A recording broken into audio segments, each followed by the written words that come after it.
Das Mädchen fragt den Jungen, wenn du willst gerne wählen zwischen mir oder einer Reise, was willst du wählen? Willst du reisen oder willst du mit mir bleiben? Dann sagt der Junge dann ganz, weißt du was, das habe ich sehr klar. Ich glaube, die so sehr, dass ich die ganze Zeit beim Reisen würde an die denken.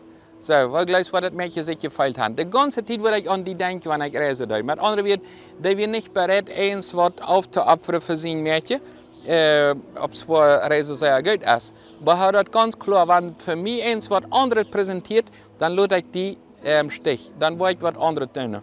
Von der ersten Tag ist das der Meld, de potjes so lang te zijn about eens wat interessanter is als de nächste bitte, als sie nicht bereit eens voor een Aufopferung te merken, als sie nicht bereit wat tachten für die, so viel wichtig beste mir auch nicht, als sie nicht bereit mein Eich abzugeben, als sie bereit auch nicht für Gott eens wat abzugeben, eins haben das klar, glaubst du an Gott? Aber ganz sicher glaube ich an Gott.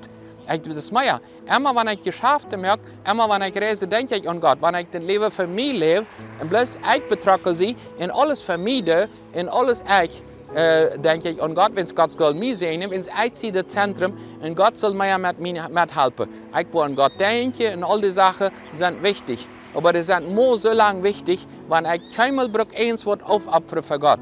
Die Bibel sagt, wir sollen Entscheidungen treffen. Die Entscheidung, was du links oder was du rechts. Das du für Gott oder gegen Gott. Du kannst nicht zwei deine.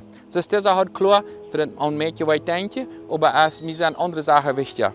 Die Bibel sagt uns in Matthäus Kapitel 6, Vers 24 folgendes.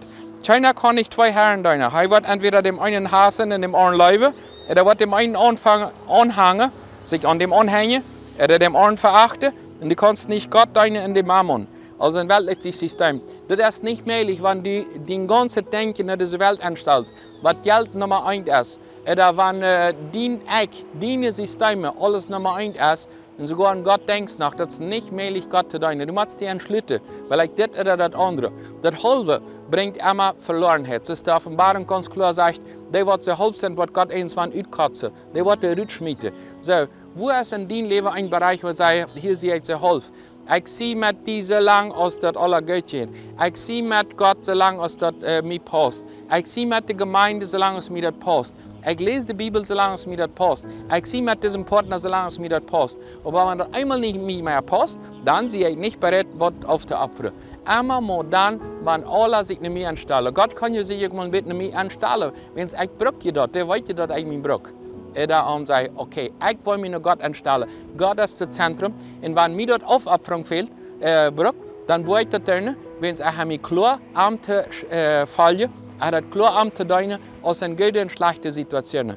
Von der ersten Tag, wo wir in der Familie so mal Frieden haben, wenn man nicht sagen, solange aus du mir richtig dienst und du mir nutzbar bist, und dein Körper und dein Geld oder alles, was das mir hält, dann ja. Aber soll das einmal nicht mehr mir helfen, dann kannst du mich verjähren. Muss Gott dir wieder segnen, die Entscheidung klar zu haben, in Amt zu ehren, mit den Entscheidungen, dass Gott immer das Zentrum sind.